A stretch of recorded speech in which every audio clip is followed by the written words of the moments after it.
الحمد للہ رب العالمین والعاقبۃ للمتقین والصلاة والسلام علی سید الانبیاء والمرسلین اما بعد اعوذ باللہ من الشیطان الرجیم بسم اللہ الرحمن الرحیم وَأَمَّا مَنْ خَافَ مَقَامَ رَبِّهِ وَنَهَى النَّفْسَ عَنِ الْهَوَىٰ فَإِنَّ الْجَنَّةَ هِيَ الْمَأْوَىٰ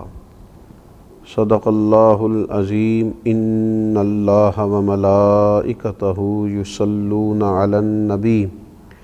یا ایہا الذین آمنوا صلوا علیہ وسلموا تسلیما اللہم صل علی سیدنا و مولانا محمد معدن الجود والکرم وآلہ وصحبہ وبارک وسلم۔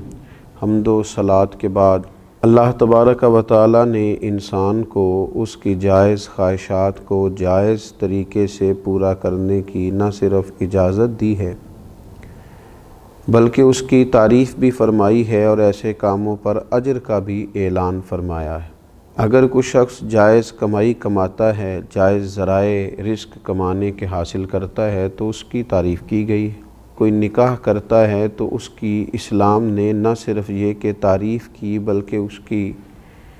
اللہ تبارک و تعالیٰ نے اس رشتے کو اپنی نشانیوں میں سے ایک نشانی قرار دیا۔ خواہشات کو جائز طریقے سے پورا کرنا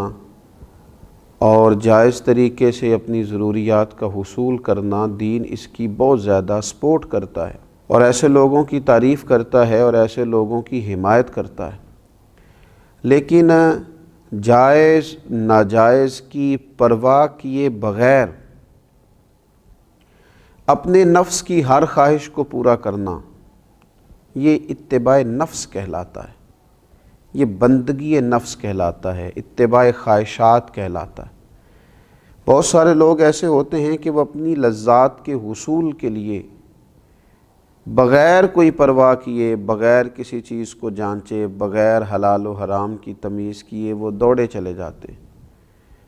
اور اس قدر زیادہ اپنی خواہشات کی پیروی کرتے ہیں کہ یہ ان کا اتنا بڑا روحانی مسئلہ بن جاتا ہے کہ وہ ان کے دیگر تمام معاملات کو متاثر کرتا ہے۔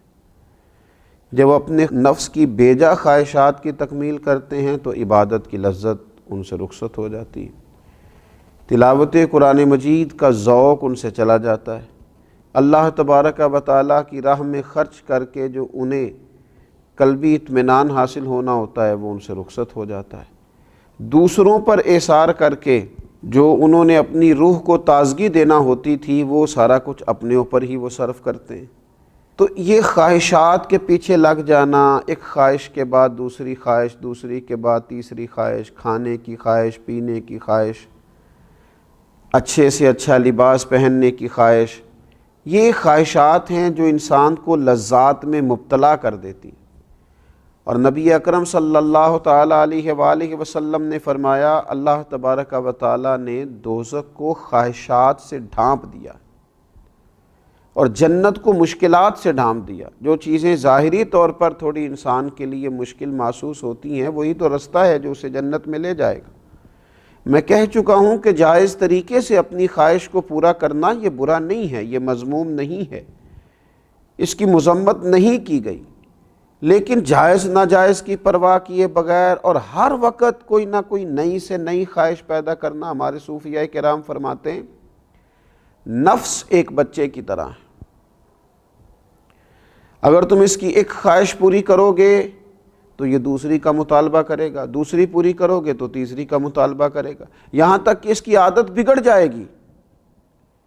اس کا مزاج بگڑ جائے گا، یہ ایک ضدی بچے کی طرح ہو جائے گا، یہ تم سے روز ایک نئی چیز کا مطالبہ کرے گا۔ لہٰذا اپنے نفس کی خواہشات کو اس بات کا پابند کیا جائے کہ یہ چیز تیرے لیے جائز ہے اور یہ تیرے لیے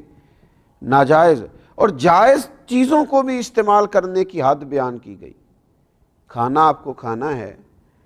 اور آپ کے لیے جائز ہے، لیکن آپ اتنا کھانا کھا لیں کہ وہ آپ کے لیے تکلیف کا باعث بنے، تو یہ نفس کی وہ خواہش ہے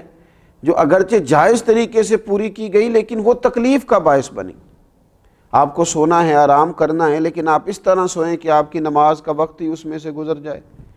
تو اتباع نفس کر لینا اور خواہشات نفس ہی کے پیچھے بھاگنا، اور بعض لوگ اس قدر زیادہ عادی ہو گئے، اتنے عادی ہو گئے، صبح کیا کھانا ہے، شام کیا کھانا ہے، کس ہوٹل میں جانا ہے، کیا پہننا ہے، نیا سے نیا ڈیزائن کیا ہے، اتنا بڑا روحانی مسئلہ بن گیا کہ اپنے آپ کو سوارتے سجارتے، آرائش نمائش، اتنی دور نکل گئے،